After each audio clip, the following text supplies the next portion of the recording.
Good morning, Service Alliance community. How is everybody doing this fine morning? Hey, Jason. Good seeing Hello. you. Hello. Jolly good day to you. I don't know why I just suddenly went ugly old man British, but here we are. Well, got to do something. We Yeah, each have our own, right? this is true. This is very, very true. Good morning, Garrison. Jason says howdy.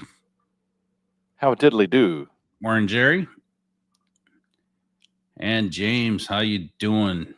And everybody else who hasn't chimed in so far. Mm-hmm. So, what are we talking about today? We're talking about local marketing. Like what's going on? What are you doing? What's working well? And we've got a few comments as well. We got a lot of people already joining us, but so if you have found something that's going well in local marketing, door hangers, social media, Google. I don't care what it is. If you're doing something well in local marketing, personal referrals, meeting with real estate agents, whatever I mean, drop it in the comment. We want to hear right away, and we're going to dive into some of this stuff. So that's what we're talking about today, Mike. All right. Right up my alley. Yeah. My phone decides to go off, of course. All right. Well, you want to also open us up in prayer? A prayer, And you I'll do the say? verse. Yeah, I could do that. Sounds like a plan. Shall we? There we All go. right. Father God, thank you for the opportunity to serve our communities through our businesses. Help us to be good stewards of the talents and the resources that you've given us. Guide us to make wise marketing decisions that allow us to reach and help more people. Give us the wisdom to build strong relationships, the patience to earn trust, and the courage to stand out in our local markets. May our work reflect your excellence and integrity, and may we always serve our customers with kindness, honesty, and dedication. And bless our efforts as we grow our businesses, and above all, may people see your love through our actions. Amen. Amen. Thank you, brother. Yeah, Well, Shane, today's verse. it's the same as the first. All right, let's do Colossians 3:23. Whatever That you one. do, work at it with all your heart as working for the Lord, not for human masters.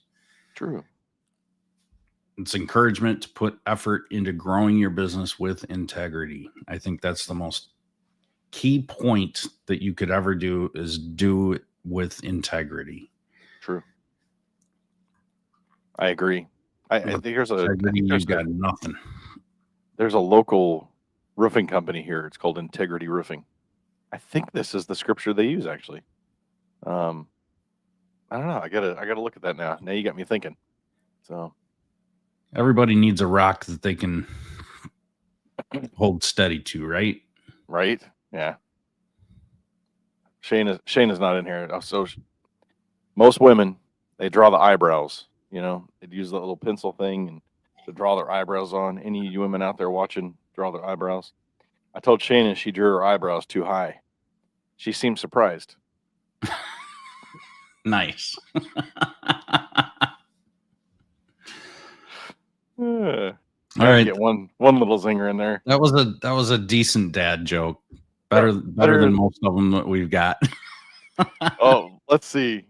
Uh, this is what Chat GPT throws in there. Uh, Chat GPT is the worst for Gosh, joke. I don't even. It's so bad. Okay, why did the appliance repair business start using social media? Because word of mouth wasn't fast enough. Yeah, that's That's horrible. that's a statement. That's not even a joke. Yeah. It's truth. Oh gosh. All right. Well, I think that just brings us to a great intro and segue into local marketing that works. You're the guru when it comes to Google. You've helped out a lot of appliance repair companies and a lot of businesses in general, period, not just appliance repair. Couple. That's, I know you're focusing on appliance repair, but when I refer you, people are like, "Oh, so he only does appliance repair." No, he does all kinds of different ones. Do you have like amp.com or do you own amp.com? Not amp.com. What's another subsidiary you own that doesn't say appliance marketing? Just my legacy stuff. Yeah, we'll have to talk about it. We need I some. haven't even gone after like amp or amp marketing or anything like that. You know what? Amp.com. That was probably a pricey one. That's Well, another I'm one we can sure. talk about is domain names, but we'll dive into Google business profiles. Give us the lowdown scoop, Mike, about Google business profiles. GBP, not GPT, GBP. I deal with this so much. Right? There's so much to know. So first off, a lot of people don't realize that a lot of different things affect your GBP. All right. Your Google business profile is just one thing, and there's so many signals that can go to it that Google looks at that happen on your GBP as well as, other outside factors that affect it. And the biggest is number one, there's so many people out there that just they don't have it set up correctly. And some people, they choose their primary category, which is the most important thing on a GBP to do. But I was meeting with one of my clients the other day, and he's like, "Oh, I want to change the address. We got a new address." And I'm like, "Don't do it. Don't do it yet." He's like, "Why?" And I'm like, "It's going to trigger re-verification." And everything is so sensitive right now with Google business profiles and the verification process that, they're changing a phone number, changing your address will most definitely trigger a verification or a re-verification to happen. So you don't want to mess with that stuff. When you do that stuff through the back end, through their API, it's a lot safer. But doing that from your regular accounts, it's definitely touchy. And a lot of people don't realize that you can't just go in and start making a ton of changes all at one time, because it will, some photos are a trigger mechanism. And you wouldn't think that photos would be a trigger mechanism, but uploading a bunch of photos to your GBP all at once, it could trigger it, and it could kick off the algorithm so that it goes into that re-verification status. And that really sucks, because that could bring down 25% of all your business just by losing that. So, question for you. If you could create one new Google business profile feature, like if you were in charge of this, what would it be and why? Oh, it would be a new feature. A new feature? Like? I think. Putting you on the spot here. No, I think it's great. I think that there should be, how on Twitter or X or Facebook, they've got the verified profile badges, right? Yeah. You've been verified, gone through that verification process. I think having a badge like that, where Google has actually physically vetted you, I think you should get a badge, because you went through a bunch of crap to get verified. Didn't they have this at one point? No, I've never seen anything like that. Wasn't that there was something that was called Google Verified a few years back on something? I don't know if it was GBP, but not on GBP. I mean, Google Verified was that was it's like there were badges ago, on your website or something that it was a test. They only did it Gotcha. for a very short time, for just a few months. Um, and you got like a little icon, and it was literally just a test. It never came to fruition. But Well, with I think Google, that would probably be the biggest thing. I know we'll dive into this in the next month or two. we we've already got like the next couple months planned of conversation. So I know we're talking about reviews pretty soon as well. But how important? Let's just a little snippet. How important is reviews on your Google Business profile? Reviews are extremely important. They Yeah. don't automatically increase ranking. And I see so many people out there in the groups complaining, oh, how's this guy beating me on Google Maps? And how come I can't get in the 3-pack and I've got more reviews than any of them? The amount of reviews doesn't mean crap. And that's a huge misnomer. What matters is the quality of the reviews. Hmm. If And you're responding to them too. and you responding to them, Google wants to see that you're an active business. Yeah.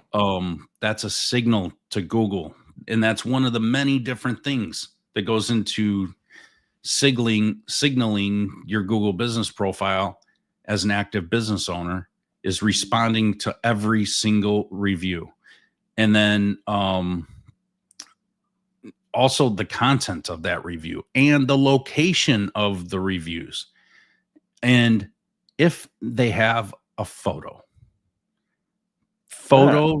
reviews that contain photos mean more than you can even imagine. Now that you say that, I'm sitting here thinking that is so true. I never really put photos or asked for people to do photos in my reviews, but I have been doing a lot of reviews on Google of places that I go to, even like the good ones. I always try to do more good ones than bad ones, right? But especially the hotels, I've got one that was a La Quinta in St. Louis. Absolutely dreadful. That thing, the pictures alone have gotten thousands upon thousands of views when I go back and look at that review. So yeah, that makes total sense. So I guess you should be really hammering down asking people to post photos along with their Google review. Great Yeah, point, Mike. Yeah. that's in the home service industry. Most people don't ask for photo reviews in any way, shape, or form. It's Hmm. just very common that nobody gets photo reviews. Yeah. I met with somebody early last week, I want to say, and they showed me a profile of one of their competitors. And they said, you got to see this. The guy had freaking I mean, thousands and thousands of reviews. Hmm. I mean, multiple thousands of reviews. And this was, if I remember right, down in Texas, around the Austin area. And no other competitor had that amount of reviews, not even close. Hmm. And most every single review had a photo, Hmm. almost every single one. And this appliance repair company that I met with, he said, I've been going in after these guys, and they're a lead gen company and they're just hiring a bunch of contractors.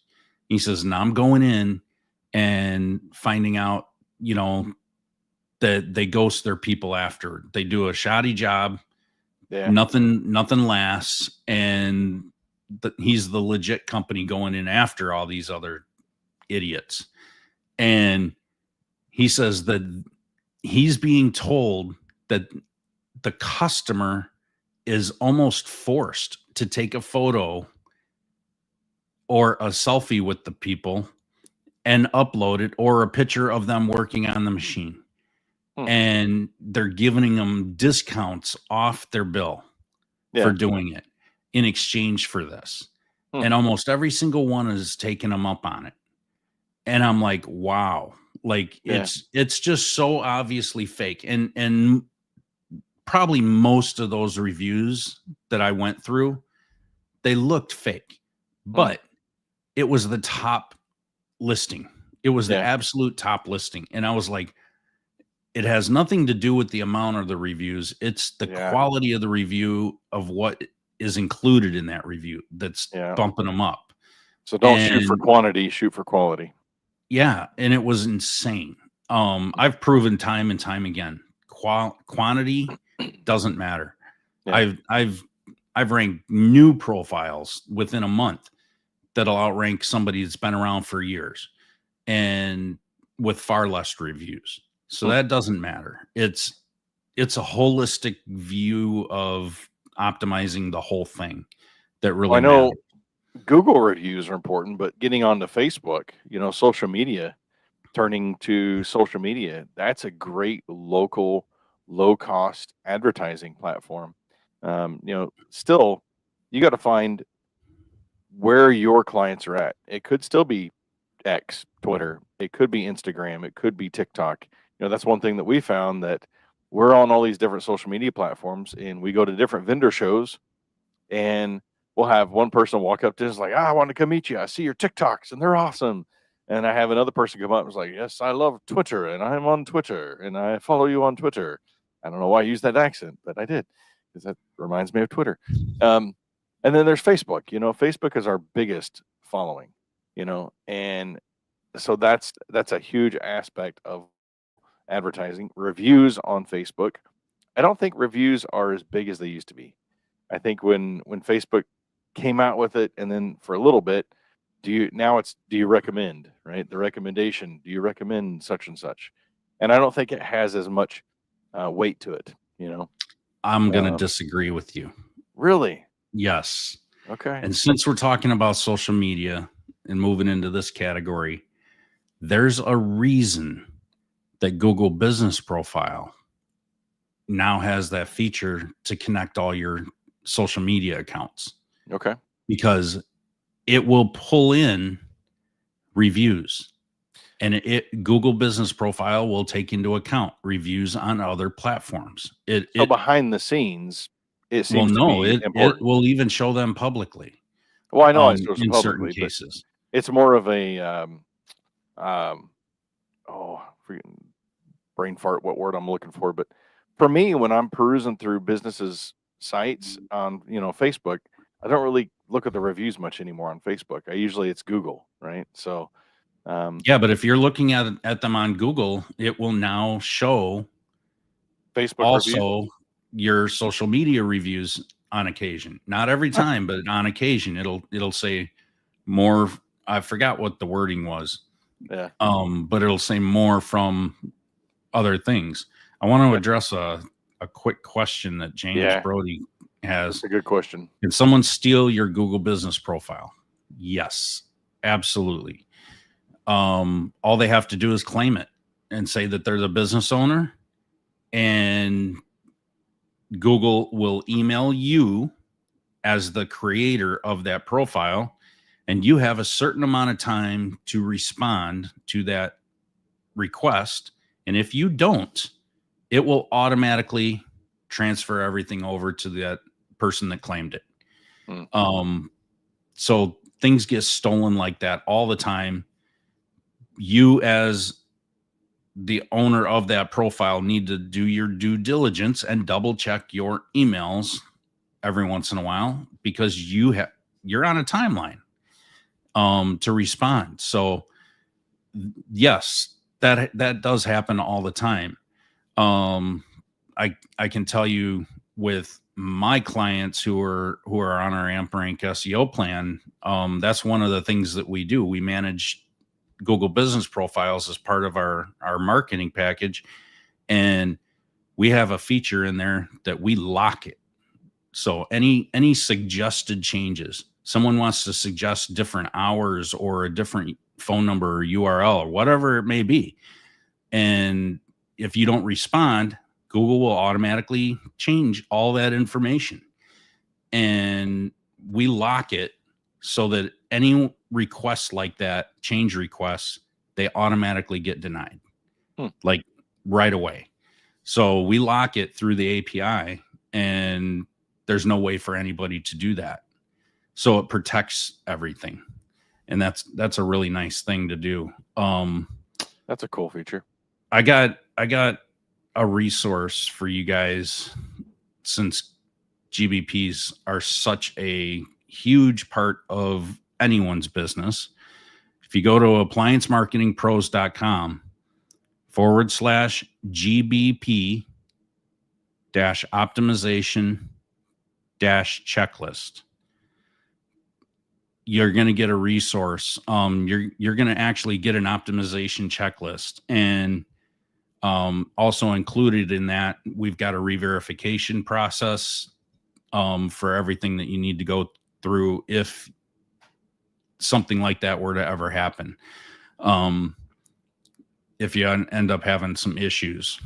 So appliancemarketingpros.com GBP optimize checklist. Got it. All right.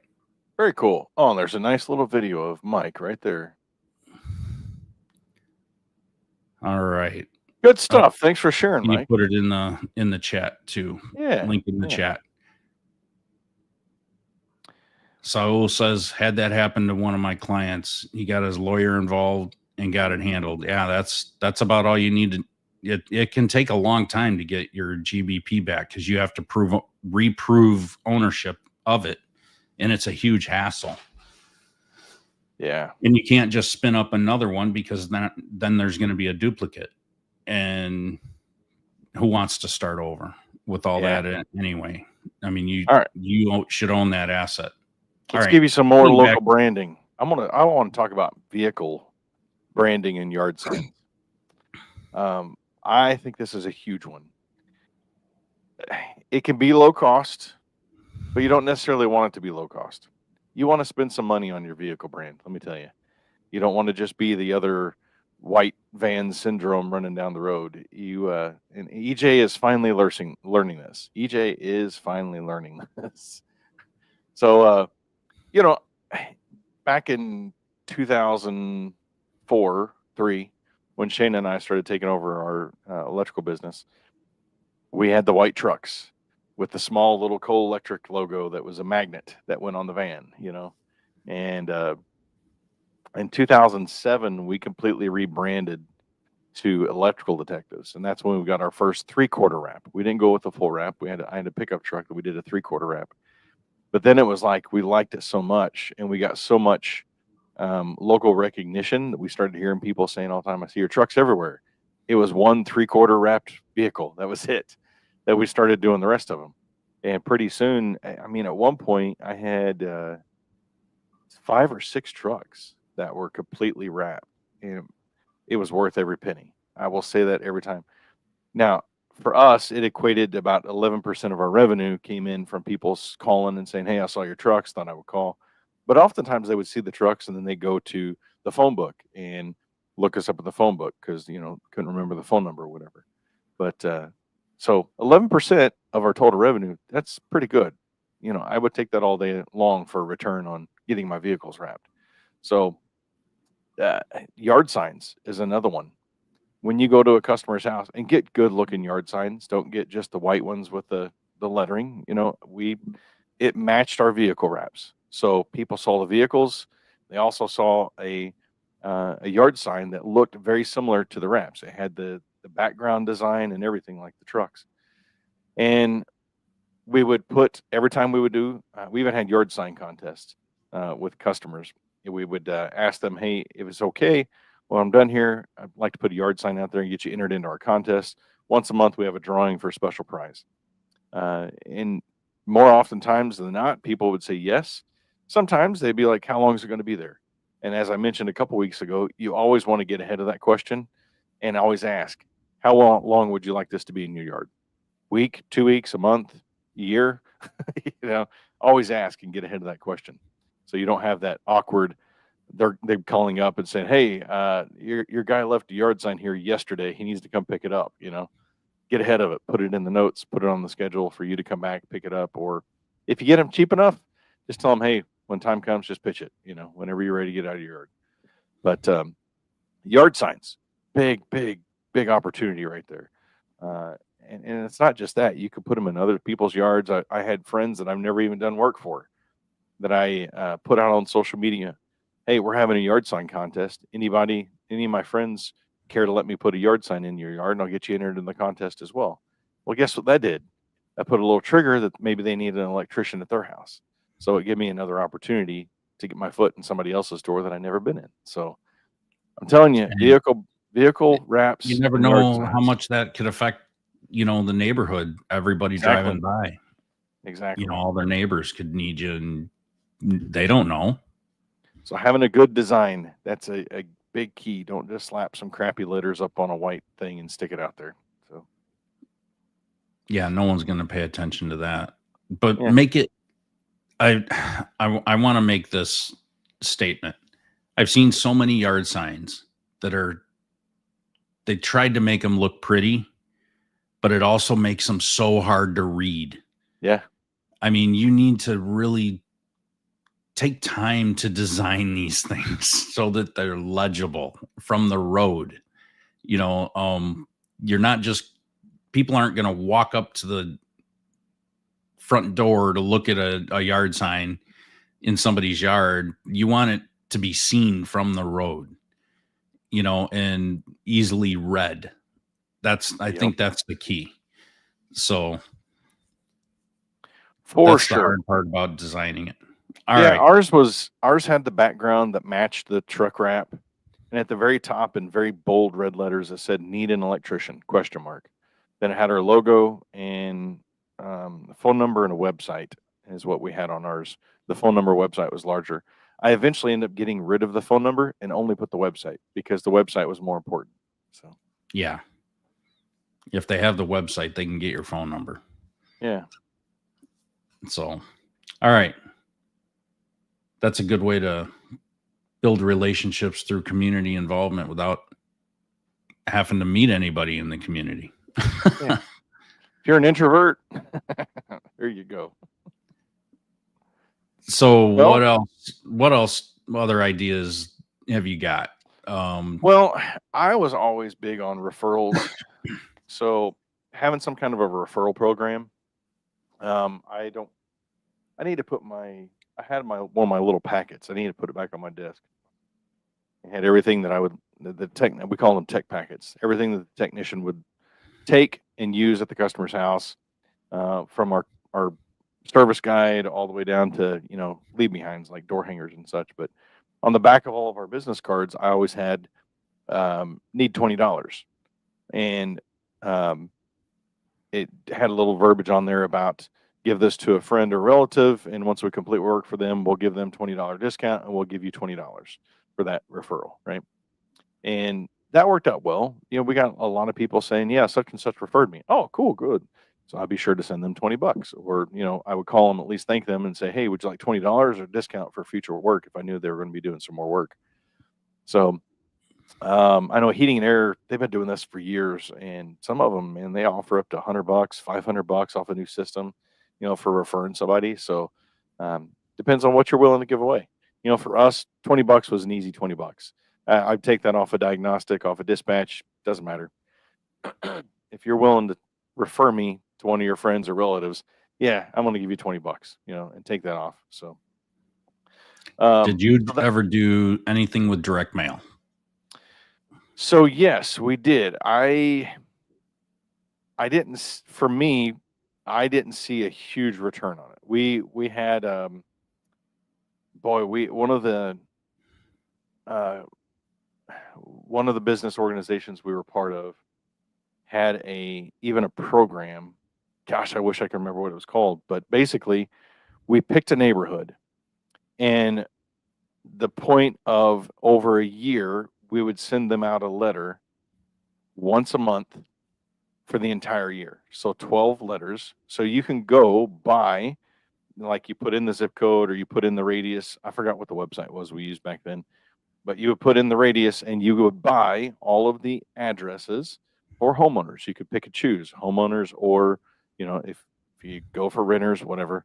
But Mars was specifically homeowners, and you could even target it to specific income levels and So All the demographics. yeah, we just bought the radius that we wanted minus renters, and we mailed those to them. Gosh, I wish I could remember what the programs. I'll find it as soon as we get done. But yeah, it was a letter already wrote up from our organization. But I remember using that letter even past that 1 year and using it for other people, and there were some good letters in there. But did I see a huge return on it? No, but we did get some business from it. So I think direct mail still has its place. What about you? I think going to the general homeowner, it you might get a little bit out of it. All right. I don't think it's ever going to be a huge return, Nah. but if you're looking to get after real estate agents and get in there good with them and get referrals from them, if you're looking for property managers, I think those types of people would be good to mail, Yeah. do mailers to. It's an easy way to introduce yourself, virtually through the mail. But they may not even know you. And the real estate agents, are selling homes, and, you know, the new homeowners may need to know who to call. And this is a good way to do it. So, um, obviously the messaging between a homeowner and a property manager are going to be different, but I think direct mailers to those professional people in those situations would probably be fruitful, more fruitful than just going to the general public homeowner. So I think you'd probably see more return on your investment in a mail blast from that, because if you think about it, if you're going to the homeowner, they're only going to use you probably a two, maybe three times if you're lucky, over say a 5-year period. But if you're going to a real estate agent that's going to refer you constantly over 5 years, and you get many more, much more exposure to many more people, and the same thing with property managers, you build a relationship that's going to be fruitful for you for a long period of time. That's where your return on that investment comes from. Yeah. So I think you need to weigh the odds on doing direct mail to who you're going to target. Yeah. And be much more strategic about it. So I would make sure that you're including QR codes on your flyers, and just make it simple. Um, you could advertise in newspapers. Obviously, nobody really reads newspapers anymore, but if you're targeting more of a older crowd, let's just say, I they used a still read newspaper yesterday. newspapers. I used a Um, newspaper yesterday. I actually did. It was to yeah, wrap I my mean, sister's point birthday present in, point made. but yeah, You know, target the older people, and boom, there you are. So, I mean, there's still people in certain areas that will read newspapers. Um, Community bulletins. This is a good thing. Get in with some associations. Sponsor some type of an association newsletter. They're gonna put email blasts out, to their whole home base, and that could be another good way to do it. It could be much cheaper than you think to target 300 500 homes in a single neighborhood. An association is really good to get in with. yep, If you can get your foot in the door and find out who they are and the president and find all their contact info, those would be good to target.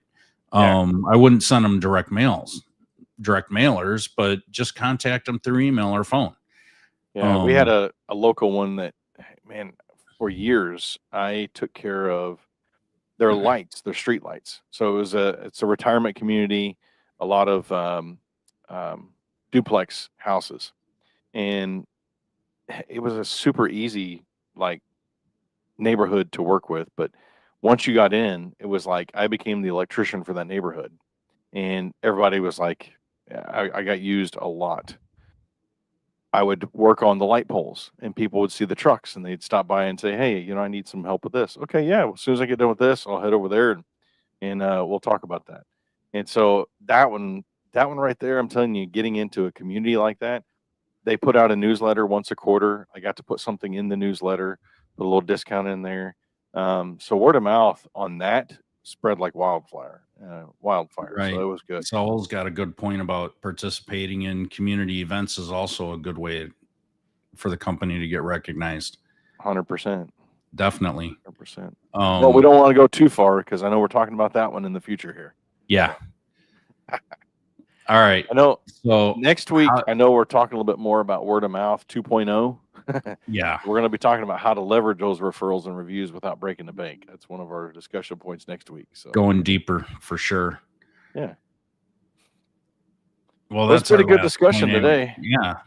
I will say this. I if you like what you heard, if you like what you heard today, we're going down to Kentucky now, from England to Kentucky. If you like what you heard, tell your mama and them.